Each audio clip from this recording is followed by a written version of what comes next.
Bienvenidos, gracias por acompañarnos a un nuevo programa, un nuevo podcast de Psiquiatría Today, ese podcast de divulgación médico-sanitaria dirigido, ya saben, a psiquiatras, patrocinado por Adamet Laboratorios y producido por Lupama Producciones. Todos los programas de Psiquiatría Today se pueden escuchar en la web Adamet TV Profesionales, concretamente en el link profesionales.adamettv.com. Estamos dispuestos a entrar, como siempre, en cada programa, profundizando en un tema de interés, de actualidad para todos los profesionales del mundo de la psiquiatría, y como siempre nos ayuda a introducir estos temas nuestro colaborador habitual, nuestro coordinador, el profesor Miguel Álvarez de Mon González, que es médico especialista en psiquiatría adjunto en el Hospital Infanta Leonor de Madrid y profesor investigador de la Universidad de Alcalá. Profesor Álvarez de Mon, muy bienvenido y muchas gracias por acompañarnos.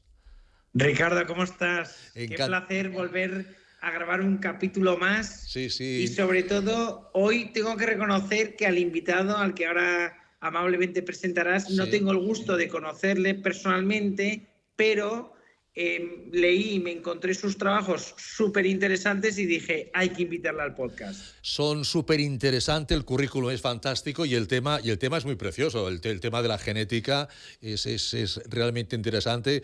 Con tu permiso, Miguel, voy a saludar al invitado de hoy, que es el doctor Fernando Facal, que es graduado en Medicina y Cirugía por la Universidad de Santiago de Compostela, con calificación de sobresaliente, obteniendo matrícula de honor, ni más ni menos que en 24 asignaturas. Es miembro del grupo de genética psiquiátrica del IDIS, participando de forma activa en 7 trabajos de investigación hasta el momento. En el año pasado, el 2023, se doctoró en el programa de doctorado de Medicina Molecular de la Universidad de Santiago de Compostela, con calificación sobresaliente cum laude. Actualmente está trabajando como psiquiatra en el servicio de psiquiatría del Hospital Clínico Universitario de Santiago de Compostela. Así que ya ven el currículum que tiene el doctor Fernando Facal, al que damos la bienvenida. Doctor, muy bienvenido a este podcast de Psiquiatría Today. Muchas gracias, encantado de saludarte, Ricardo. Enfermedades psiquiátricas y la genética. Tema muy importante, es decir, la genética es fundamental, cómo la genética puede traspasar generaciones, ¿no? De padres a hijos o de abuelos a nietos, no sé, problemas genéticos. Miguel, ahí está Fernando, ahí está Miguel, el tiempo es todo vuestro. Profesores. Muchísimas gracias. Bueno, Fernando, muchísimas gracias por estar hoy con nosotros. Ricardo ha tenido que resumir mucho tu currículum, yo he tenido el gusto y la posibilidad de leerlo entero. No lo voy a leer ahora, pero sí que quiero destacar algún punto que me parece importante, que es que tú ya en la carrera, en los últimos años, te metiste en el grupo de investigación de oncología translacional del Instituto de Investigación allí de Santiago, ya desde los inicios, ¿no? Ya desde la carrera apuntabas maneras, te interesas mucho por la investigación. Merece también la pena destacar que tú has estado también con el contrato Río Ortega.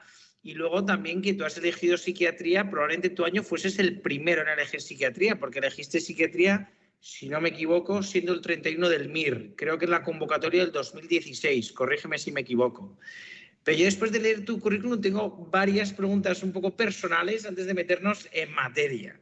Entonces, lo primero que te quiero preguntar es, tú, que estás implicado en investigación translacional con los oncólogos, en el grupo de oncología allí de Santiago, luego hiciste un MIR fantástico, o sea, podías elegir la especialidad que quisieses y te inclinaste por la psiquiatría, es decir, cambiaste la oncología por la psiquiatría. Explícame por qué. Creo que es una buena decisión, pero explícame por qué, por favor. Bueno, buenas tardes, Miguel. Yo empecé la carrera de medicina ya con la intención de hacer investigación y desde el principio me llamó la atención eso. Y conforme iba sucediendo la carrera, me fue gustando cada vez más la clínica y en sexto de carrera tuve una crisis vocacional grande, no porque no me gustase la clínica, sino porque no me gustaba la clínica que estaba viendo en las prácticas de sexto, en las que veía que se estaba poco tiempo con el paciente, la comunicación con el paciente era muy escasa, muchas pruebas complementarias. Y ahí se me cayó la oncología, que sin embargo me encantaba la investigación en la que estaba pudiendo participar y con la que estaba formándome desde quinto de medicina. Y me planteé en ese momento no hacer el MIR y hacer solo investigación. Y tuve la suerte de que le pedí consejo a Ángel Carracedo, que bueno, es uno de los científicos más importantes que tenemos en España, aquí en Santiago, y Ángel Carracedo me recomendó que sí hiciera una especialidad y yo las únicas prácticas que me habían gustado de verdad, que me habían apasionado, habían sido las de psiquiatría. Y entonces le dije al doctor Ángel Carracedo, bueno, pero en psiquiatría no sé si habrá mucho que investigar. Y bueno, un poco más y me da 2 tortazos y me dijo, ¿cómo que no hay que investigar? Al revés, es en la que más hay que investigar. Y me habló del grupo de genética psiquiátrica de aquí de Santiago, que es en el que estoy ahora, que el investigador principal es Javier Costas, y no me lo pensé más. Desde ahí empecé a estudiar el MIR ya con la intención de hacer psiquiatría en Santiago para formarme no solo como psiquiatra, sino también como genetista con Javier Costas y con Ángel Carracedo. Qué bueno. O sea, que ya la primera lección que nos das, yo por lo menos me siento interpelado, es que tenemos que tratar bien a los alumnos de pasantías, porque a lo mejor descubrimos o incentivamos vocaciones a la psiquiatría. O sea, que esto no lo tenemos que tomar más en serio, que yo creo que muchas veces les vivimos más como una carga que otra cosa. Pues hay que ponerle más ilusión a los estudiantes que rotan con nosotros. Y luego a mí personalmente me gusta mucho la investigación, a mí me parece que es un complemento buenísimo a la asistencia clínica, creo que también se complementa muy bien con la docencia, pero tú haces investigación, digamos, hardcore, porque tú haces investigación básica. O sea, quiere decir que tú te entenderás con genetistas, digo que estás, digamos, en una investigación, estás compaginando clínica con investigación, pero no con cualquier tipo de investigación, sino con una investigación muy básica. Entonces, cuéntame, porque a mí me parece muy complejo compaginar asistencia con investigación, pero más cuando se trata de genética. Entonces, cuéntame un poco el secreto para compaginar ambas y sobre todo esa inclinación tuya por la genética. Porque entiendo que a lo mejor te tentarías a estudiar también biología o bioquímica, ¿no? Me imagino que en tus inicios a lo mejor lo llegaste a pensar. Bueno, el motivo de estudiar la genética es que es lo que hay aquí, básicamente. O sea, en Santiago, en la Universidad de Santiago, la genética es muy potente, de la mano de Ángel Carracedo. Prácticamente todos los servicios clínicos tienen una línea de investigación en genética y la de genética psiquiátrica es muy potente, ¿no? Y a partir de ahí tuve la suerte de poder formarme con Javier Costas, que es seguramente el que más sabe de esto en España y bueno, el truco no es otra cosa que apasionarte por esto y dedicarle muchas horas, ¿no? En la residencia, pues prácticamente dediqué todas las tardes a la genética de psiquiatría. Mucha formación básica, mucha formación en bioinformática, en cosas de las que no tenía ni idea. Y bueno, dedicarle horas y porque me gusta. No hay otro secreto que hacer algo por gusto. Sí, no, yo creo que la ilusión es el motor que nos mueve. O por lo menos a los que hacemos investigación o que te ilusionas con la docencia, te tiene que ilusionar y apasionar porque si no, no hay manera. Y aparte es muy frustrante, digo que el camino desde que uno empieza a trabajar hasta que ve un trabajo ver la luz es muy largo y hay que saltar obstáculos y afrontar dificultades. O sea que bueno, enhorabuena por todo eso. Y ya si te parece nos vamos a meter en materia. Pero bueno, antes de meterme en materia, simplemente compartir una reflexión de algo que tú has dicho que a mí me parece que es muy importante, que es tener un mentor a nuestro lado o cerca que nos contagie la ilusión. Pero bueno, dicho lo cual, si te parece, nos vamos a meter ya en materia, ¿no? Lo primero que yo te quiero preguntar es que tú como psiquiatra, pero muy formado e investigador en genética, quiero que nos digas a tu juicio, a día de hoy con lo que sabemos, cuál es el papel que juega la genética en las enfermedades psiquiátricas y en qué enfermedades juega un papel mayor. Es decir, ¿en qué enfermedades psiquiátricas la genética influye más en la génesis de la enfermedad? Bueno, las enfermedades psiquiátricas, bueno, como sabemos, son multifactoriales, ¿no? Influyen factores genéticos y factores ambientales, como pasa en cualquier rama de la medicina. Esto ya nos elimina cualquier hipótesis determinista, es decir, la genética no nos determina a padecer un trastorno mental, pero sí nos predispone. Y siendo esto así, los trastornos mentales son el grupo de enfermedades de la medicina con mayor carga hereditaria. O sea, los trastornos psiquiátricos menos hereditarios, como puede ser la depresión, son tan hereditarios como los cánceres más hereditarios. Por supuesto, los trastornos psiquiátricos más hereditarios. Eso es así, sí. La depresión tiene una heredabilidad alrededor del 30%, que es pues, tan alta como el cáncer de tiroides, el cáncer de colon, o otros tipos de cáncer también muy hereditarios. Pero es que los trastornos psiquiátricos más hereditarios, que serían la esquizofrenia, el trastorno bipolar o todos los trastornos del espectro del autismo, tienen una heredabilidad que se calcula alrededor de un 80%. Esto es un componente genético muy grande, ¿no? El TDAH también, ¿no? También tiene un... Y el TDAH también estaría en este grupo de los que están alrededor de un 80%. Entre un 65 y un 80% depende de estudios. Esto se calcula con estudios de gemelos y de adopción, en el que se ven, por ejemplo, en los estudios de gemelos, pues si los gemelos dicigóticos tienen menos probabilidades si un hermano tiene una enfermedad que el otro lo tenga que en los gemelos monocigóticos, que son los que comparten el 100% del genoma. Y siendo esto así, pues las variantes genéticas que influyen en los trastornos psiquiátricos son de dos grandes grupos, las que son raras, poco frecuentes, pero con mucho peso. Si la tienes mucha probabilidad de tener ese trastorno, o las que son pequeñitas, con un efecto muy pequeñito, pero que son muchas, son muy comunes, todos tenemos de ellas y se van sumando. Cuantas más tengas, mayor es el riesgo, ¿no? Que es lo que, bueno, luego en investigación calculamos estos riesgos poligénicos sumando estas muchas variantes genéticas.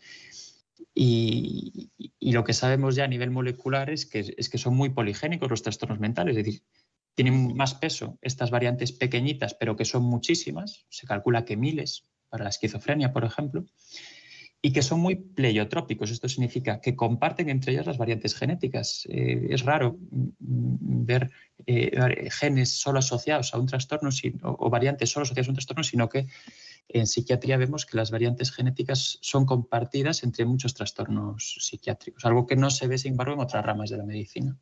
Y Fernando, una pregunta, por aclararme yo y también por aclarar a todos nuestros oyentes. ¿Qué quiere decir a efectos prácticos que una enfermedad, que estas enfermedades psiquiátricas que has comentado, como la esquizofrenia, trastorno bipolar, trastornos del espectro autista, del trastorno del espectro autista o TDAH tengan una heredabilidad del 65-80%? ¿Quiere decir que el 65-80% de la descendencia hereda esa enfermedad? ¿Quiere decir que... Yo lo que entiendo es que el 60-80% de la etiopatogenia se atribuye a la genética.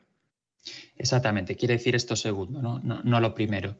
De hecho, es un error frecuente pensar que una heredabilidad de un 80% significa que si tú tienes esquizofrenia, tu hijo la va a tener con un 80%. Esto no es así. De hecho, pues, es mucho menos probable que un hijo de una persona con esquizofrenia no es un 80% de riesgo, sino que es cerca de un 10%. Significa lo segundo que decías, y es que, pues, como en las enfermedades multifactoriales, como los trastornos psiquiátricos, influyen genes y ambiente, pues a los genes le correspondería ese 65-80% y el resto sería ocupado por el ambiente, ¿no? Y luego muchas veces el ambiente, ¿no? Todo lo que la epigenética, ¿no? Que muchas veces el ambiente influye en la expresión de un determinado gen. ¿Eso nos podrías dar algún ejemplo práctico de enfermedad psiquiátrica en la que la epigenética influya claramente? Bueno, en todos los trastornos psiquiátricos, al igual que toda la medicina, los genes y el ambiente no solo se suman, sino que interaccionan de diferentes formas, ¿no? Por ejemplo, hay algún estudio que demuestra que algunos factores ambientales relacionados con la esquizofrenia, como el uso de cannabis, por ejemplo, no solo se suma al riesgo genético a esquizofrenia, sino que interaccionan. Es decir, una persona que fuma cannabis y que tiene un riesgo genético alto a esquizofrenia, vemos que tiene más riesgo de tener esquizofrenia que lo que le correspondería por la simple suma de estos dos factores. Es que hay unos factores de interacción, ¿no? Esto se vio también con otros factores de riesgo, como por ejemplo adversidades en la infancia. Yo te prometo que estaba pensando en el cannabis y la esquizofrenia porque es el ejemplo más típico, pero te lo quería preguntar de una manera más abierta para que tú eligieses el ejemplo que quisieses. Pero yo personalmente en clase este es el ejemplo que pongo. O sea que al final, ¿por qué me parece importante? Porque al final toda esta investigación de la genética de las enfermedades psiquiátricas se tiene que traducir, en mi opinión, en consejos prácticos a los pacientes. Entonces y a la población. Y yo, desde luego, lo primero que diría a una persona, a un paciente o a público general que tenga un familiar de primer grado con esquizofrenia es diciendo, oye, el cannabis, desde luego, no se lo recomienda a nadie, porque es un factor de riesgo. De hecho, yo creo que el principal factor de riesgo modificable para el desarrollo de esquizofrenia. Pero es que si encima tienes cierto riesgo genético, es que ya estás, comprando, le estás echando leña al fuego. O sea, de verdad estás, disparando el riesgo de desarrollar un trastorno psicótico. No, entiendo que también toda esta investigación se tiene que traducir en consejos prácticos, ¿no? Así es, sí, es el motivo principal para el que tenemos que investigar. Oye, y además de la etiopatogenia, que es muy interesante, ¿qué papel juega la genética en la evolución de la enfermedad? Cada vez tenemos más información de esto segundo. De lo primero, tenemos ya mucha información, estudios comparando casos y controles de diferentes trastornos, esquizofrenia, trastorno bipolar y otros trastornos son muy grandes y tenemos ya mucha información, y que ahora estamos ya empezando a tener más información de fenotipos más específicos, como por ejemplo la respuesta al tratamiento o la cronicidad, el número de ingresos. Y eso es en lo que en concreto en Santiago estuve yo trabajando con mis compañeros los últimos años. Parte de la tesis fue por ahí. Vimos en un metaanálisis que realizamos en el que incorporamos 4 estudios y datos propios, en total 5 estudios, por lo tanto, que estudiaban cómo este riesgo genético a esquizofrenia, como esta suma de variantes genéticas de riesgo a esquizofrenia, se asociaba con la resistencia al tratamiento en esquizofrenia, es decir, con no responder a 2 antipsicóticos de forma secuencial en pacientes en los que está indicada, por lo tanto, la clozapina. De estos 5 estudios, uno de ellos era nuestro, solo uno encontraba una asociación estadísticamente significativa. Con este metaanálisis, en el que en total se estudiaban más de 7.000 pacientes con esquizofrenia, de ellos 2.300 y pico resistentes al tratamiento, encontramos una asociación muy robusta, estadísticamente significativa, entre el riesgo genético a esquizofrenia y la resistencia al tratamiento. Es decir, aquellos pacientes más graves, en el sentido de que son los que responden peor al tratamiento, tienen más carga genética de esquizofrenia. Además, fue un resultado robusto que se mantuvo significativo, por ejemplo, eliminando cada uno de los 5 estudios de ese metaanálisis y con otros análisis de sensibilidad. Qué bueno. Y a tu juicio, en plan opinión personal, pero ¿cómo de traducible es a la clínica el hacer un test genético en un paciente con esquizofrenia, con un trastorno psicótico, para predecir cuál va a ser resistente al tratamiento y así, por tanto, me salto las 2 primeras líneas y voy directamente a la clozapina? Que esto en realidad es lo que ya hacen en muchas especialidades, en oncología y en muchas otras. Quiero decir que esto yo creo que es lo que de verdad es la medicina individualizada, que ya hacen en otras especialidades. Tú en cáncer de pulmón no es el mismo tratamiento para todos. Te caracterizan y en función de la caracterización celular y de distintas técnicas de biología molecular y genéticas, te dan un tratamiento u otro. Pero en cambio en psiquiatría tengo la sensación de que todavía no hacemos verdaderamente medicina individualizada. ¿Tú qué opinas? Claro. Este tiene que ser nuestro objetivo, ¿no? Y el motivo por el que investigamos, el llevar esto a la clínica. La clozapina se tarda en pautar, el tardar en pautar la clozapina además afecta al pronóstico, con lo cual deberíamos, ojalá fuéramos capaces de llegar antes en los pacientes que sabemos que la van a necesitar, ¿no? Y sí creo, claro, que es que estos riesgos poligénicos, como los que estamos calculando nosotros, pueden ayudar a predecir esto desde el inicio. También creo que no solos, sino que combinación en un cálculo, en una calculadora, ¿no? Los cardiólogos utilizan esas calculadoras de riesgo a tener un evento cardiovascular. La escala Framingham. Exactamente, ¿no? Entonces, que al final son 5 o 6 variables, vamos, ya no me acuerdo, ¿no? Pero eran 5 o 6. Si la tensión arterial, si es fumador o no, el sexo, etcétera, etcétera. Bueno, pues los cardiólogos vieron que cuando a ese cálculo le sumaban un riesgo genético, un riesgo poligénico a infarto de miocardio, la predicción era muchísimo mejor. Nosotros tendremos seguramente que empezar por aprender a hacer este tipo de cálculos en los que introduzcamos variables que ya conocemos asociadas a la mala respuesta al tratamiento con antipsicóticos en este ejemplo, ¿no? Qué bueno, no, la verdad es que eso sería magnífico, porque yo creo que eso es lo que daría un salto de calidad en nuestra especialidad, pero también en depresión, identificar a los pacientes con depresión resistente y, vamos, en trastorno bipolar, en todas las patologías, ¿no? Lo que es que al final, bueno, tú te has centrado, vamos, tu grupo, vosotros, os habéis centrado, habéis sacado papers muy buenos en esquizofrenia. Yo tuve la oportunidad de leer el que habéis publicado en Schizophrenia Research, que lo publicasteis en 2023, este es el metaanálisis del que tú nos has hablado. Pero también he visto que habéis publicado en alcohol. Entonces, quería preguntarte cómo influye la genética pues, en otras patologías, ¿no? Pues, por ejemplo, en alcohol, que vosotros lo habéis investigado. Pues mira, en dependencia de alcohol, la genética, bueno, como todos los trastornos psiquiátricos que decía antes, tiene un componente importante. Se calcula una heredabilidad alrededor de un 50% en estudios de gemelos y, como lo que decía antes, para otros trastornos psiquiátricos también muy poligénica, ¿no? La dependencia de alcohol sucede una cosa curiosa cuando se estudia su relación genética con otros trastornos mentales. Es que con otros trastornos mentales hay una correlación genética. Esto sucede con la dependencia de alcohol y con prácticamente cualquier combinación de trastornos mentales. Esto no es lo curioso. Lo curioso es que la cantidad de consumo de alcohol, sin embargo, un fenotipo diferente de la dependencia de alcohol, no se asocia con otros trastornos mentales. Sí se asocia, como es de esperar, con la dependencia de alcohol, ¿no? Entonces nosotros tuvimos la hipótesis que una persona para padecer dependencia de alcohol necesita dos componentes genéticos. Un componente genético que sería común a toda la psiquiatría, esto que hace que los trastornos psiquiátricos compartan tanta genética entre ellos, le llamamos factor P poligénico, y un componente específico al consumo de alcohol, a la cantidad de consumo de alcohol.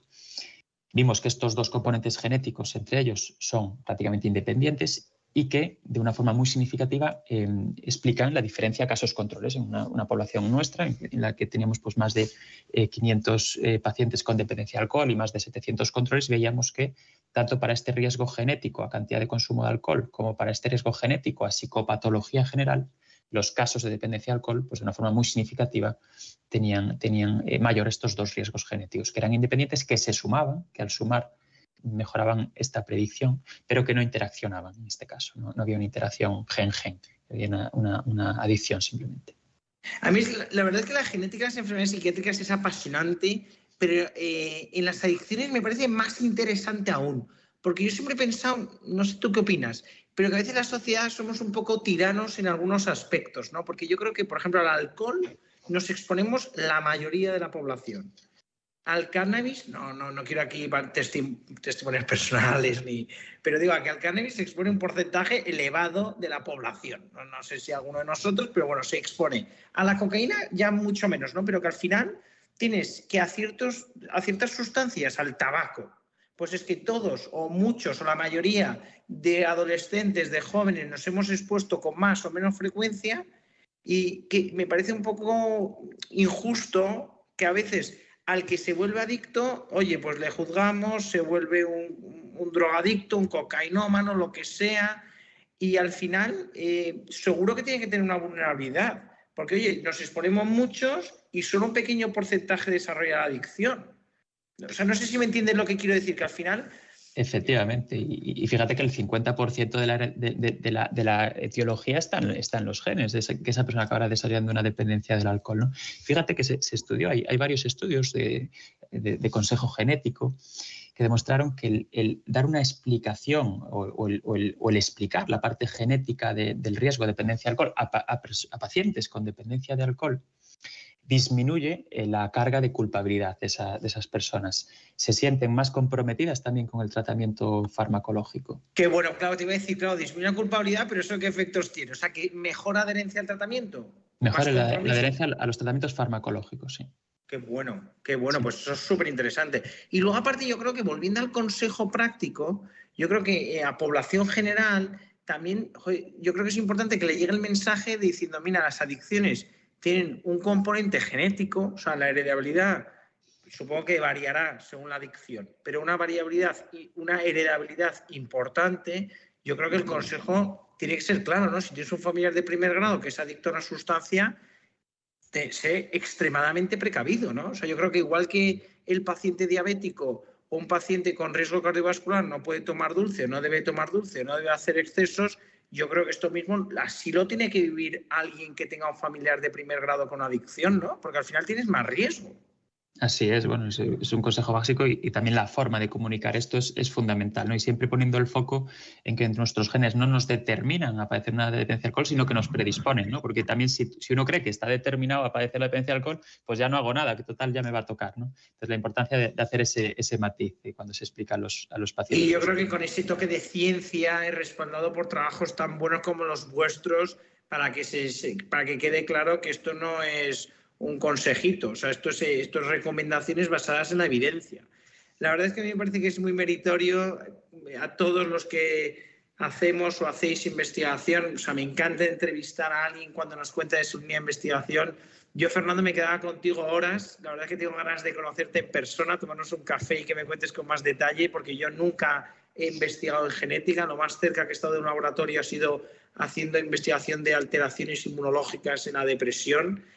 También algo en psicosis, pero vamos, tan cerca como genética, tan cerca a las ciencias básicas como la genética no he estado.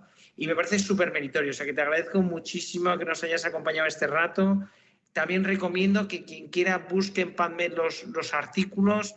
Fernando Facal, así al menos los que yo he leído los firma así, Facal F, tiene varios trabajos de enorme calidad. La verdad es que lo que has dicho al principio me lo creo, digo que tú te metiste en la genética porque hay un grupazo, ¿no? Esto es lo que hace muchas veces la fuerza del grupo, ¿no? Y nada, agradecerte este rato. Muchas gracias a ti, Miguel. Ha sido un placer. Ha sido un placer para todos escuchar. A mí se me ha pasado volando estos minutos dedicados a la genética y su implicación con las enfermedades psiquiátricas. Gracias, doctor Facal, un placer. Miguel, un placer también contigo. Nos emplazamos en el siguiente podcast. Cuídense mucho. Hasta pronto. Hasta pronto, un placer. Muchas gracias. Gracias, caballeros. Cerramos este podcast. Ya saben, recordándoles que pueden enviar sus preguntas, pueden enviar sus sugerencias a nuestro correo electrónico, que es contacto@psiquiatriatoday.com. Ya saben que el programa ha sido patrocinado por Adamet Laboratorios y producido por Lupama Producciones. Como siempre, gracias por su atención y hasta el próximo podcast.